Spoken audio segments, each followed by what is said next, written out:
বিগত ১.৫ যুগ এই দেশে ফেসিবাদী শাসন ছিল, একনায়কতান্ত্রিক শাসন ছিল। এদেশের মানুষের উপর জুলুম, নিপীড়ন এবং নির্যাতনের স্টিম রুলার ভয়াবহ হয়েছে। সমাজের প্রতিটি মানুষ ক্ষতিগ্রস্ত হয়েছে। পুরুষদের পাশাপাশি মহিলারা ক্ষতিগ্রস্ত হয়েছে, বৃদ্ধরা হয়েছেন, শিশুরা হয়েছে, নারীরা হয়েছে। দেশ এবং জাতিকে একটি কঠিন সংকটে গত ১.৫ বছর ফেলে দেওয়া হয়েছে। এবং এই অত্যাচার, নির্যাতন থেকে, নিপীড়ন থেকে এদেশের উলামায়ে কেরামরাও বাঁচতে পারেন নাই। দেশের শীর্ষস্থানীয় উলামায়ে কেরামদেরকে কারাগারে অন্তরীণ করা হয়েছে, মিথ্যা মামলা দেওয়া হয়েছে, তাদেরকে ভয়াবহভাবে সব ধরনের কষ্টের মধ্যে তাদেরকে ফেলা হয়েছে। বাংলাদেশ সহ বিশ্বের অন্যতম শীর্ষস্থানীয় আলেম মাওলানা দেলোয়ার হোসেন সাঈদী সাহেব আমরা সবাই চিনি, যিনি কোরআনের আওয়াজ বাংলাদেশ সহ দুনিয়ার বিভিন্ন জায়গাতে কোটি কোটি মানুষের কাছে তিনি পৌঁছিয়ে দিয়েছেন। কোরআনের এত সুন্দর আলোচনা, এত চমৎকার তাফসীর, এত বক্তব্য, এত আকর্ষণ সমসাময়িক সময়ে আমরা কাউকে দেখিনি। যার হাতে হাত রেখে হাজারো মানুষ দিন গ্রহণ করেছেন, ইসলামের সুশীতল ছায়া এসছেন, তাকেও দীর্ঘ 14 বৎসর কারাগারে রাখা হয়েছে। মিথ্যা মামলা দিয়ে, মিথ্যা সাক্ষী দিয়ে আল্লাহর এই নেক বান্দাকে জুলুমের চূড়ান্ত পর্যায়ে নিয়ে যাওয়া হয়েছে। হাসপাতালে কোনো ধরনের চিকিৎসা ছাড়াই চক্রান্ত এবং ষড়যন্ত্রকে মৃত্যুর দিকে ঠেলে দেওয়া হয়েছে।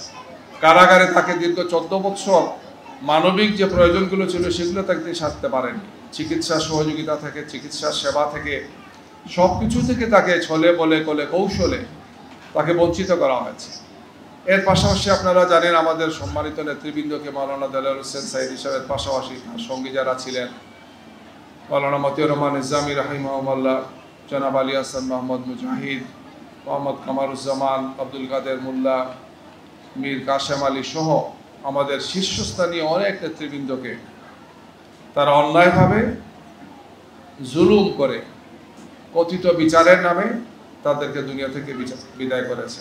একটি সুন্দর সমাজ প্রতিষ্ঠার জন্য মানুষ যাতে তার মর্যাদাটা পায়, মানুষ যাতে তার অধিকারটা পায়, একজন মানুষ সেটা পুরুষ বা মহিলা হোক, সে যাতে আল্লাহর পথে, দিনের পথে বা সে যে ধর্মই অনুসরণ করুক সেই ধর্মের অনুসরণ যাতে সে করে চলতে পারে সঠিক সুন্দরভাবে, কোনো ধরনের বাধা, কোনো ধরনের প্রতিবন্ধকতা, কোনো ধরনের সন্ত্রাস তার উপর চাপিয়ে যেতে না হয়, আমরা এই লক্ষ্যে কাজ করে যাচ্ছি।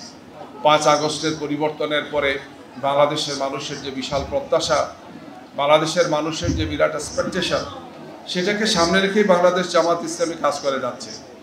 আমরা জাতীয় সব ক্রান্তি লগ্নে, সবগুলো ক্রুশিয়াল টাইমে, সব ধরনের অপ্রীতিকর পরিস্থিতিতে আমরা ধৈর্য ধরেছি, আমরা জনগণের পাশে দাঁড়িয়েছি, আমরা সরকারকে, সংশ্লিষ্ট যারা আছে তাদেরকে প্রয়োজনীয় উত্তম পরামর্শগুলো দিয়েছি। আমরা এটাই ভেবেছি যে দেশ এবং জাতির কল্যাণে আমাদের সবাইকে কাজ করতে হবে। জাতি এখন নতুন নেতৃত্ব দেখতে চায়, নতুন দল চায়, যারা ইসলামের ভিত্তিতে, নৈতিকতার ভিত্তিতে, আল্লাহ এবং তার রসুলের নীতির ভিত্তিতে যারা চলে, যে দল চলে সেই ধরনের একটি সুন্দর আদর্শবাদী দলের হাতে আগামীর বাংলাদেশ দেখতে চায়। তরুণরা চায়, ভোটাররা চায়, যুবকরা চায়, যুবতীরা চায়, ছাত্ররা চায়, ছাত্রীরা চায়, সর্বস্তরের মানুষরা চায়, আমাদের বোনরা চান, ভাইরাও চান।